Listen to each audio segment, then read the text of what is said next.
Salut à toi, je te fais cette petite vidéo pour te présenter mon parcours, celui d'un parcours atypique puisque je suis un ancien rejeté du système scolaire.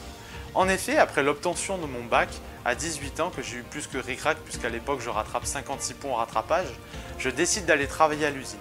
Pas forcément par choix, mais un peu par obligation puisqu'à l'époque tous les choix que j'avais faits sur post-bac m'avaient été refusés. Pendant cette expérience à l'usine, je vais apprendre deux choses. La première, c'est que travailler c'est bien, mais le faire en faisant quelque chose qu'on aime et en donnant du sens, c'est encore mieux. Et la deuxième chose que je vais apprendre sur moi-même, c'est que j'aime gagner de l'argent pour m'en servir comme une ressource, mais aussi pour avoir une certaine forme d'indépendance. Du coup, à la suite de cette expérience à l'usine, je décide de reprendre mes études en alternance et je trouve une alternance dans une TPE montpelliéraine. Ces études-là, en fait, je les pousserai jusqu'au master, puisqu'en septembre 2020, l'année dernière, j'ai l'obtention de mon diplôme de master à l'école Montpellier Business School de Montpellier. Et en parallèle de ça, je gravis les échelons de mon entreprise pour devenir directeur général à seulement 26 ans. Ce qui est complètement fou et complètement paradoxal quand on sait que 6 ans avant, j'étais rejeté du système scolaire. À côté de ça, je développe aussi un kiff, le kiff de comprendre l'humain.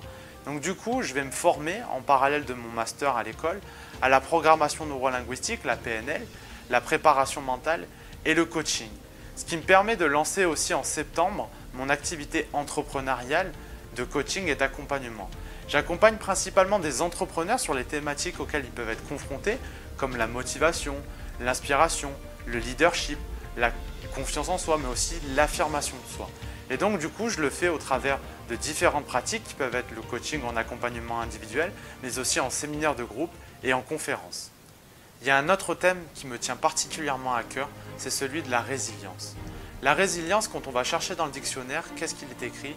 Il est écrit que la résilience, c'est la faculté que l'on va avoir à surmonter un événement plus ou moins traumatique.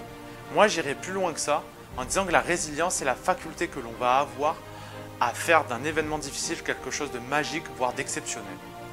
Donc l'idée de cette vidéo, c'est de vous dire, musclez votre résilience et musclez-la autant que votre confiance et votre courage. Pourquoi je vous dis ça? Parce que pour moi, le courage et la confiance en soi, ce sont les deux éléments qui vont être moteurs dans la résilience et dans l'avancement de projet. Le courage et la confiance en soi, qu'est-ce que c'est? Contrairement à l'idée reçue, c'est pour moi la confiance en soi, ça va être la faculté que l'on va avoir à agir malgré la peur. Donc mon message aujourd'hui, il est de dire, malgré toutes les peurs que vous avez, malgré toutes les difficultés que vous avez, malgré peut-être les échecs que vous vivez, continuez d'agir, continuez d'avancer et continuez de muscler votre résilience. Et comme le disait si bien Will Smith, n'oubliez pas que les choses les plus merveilleuses de votre vie se cachent souvent derrière vos plus grandes peurs.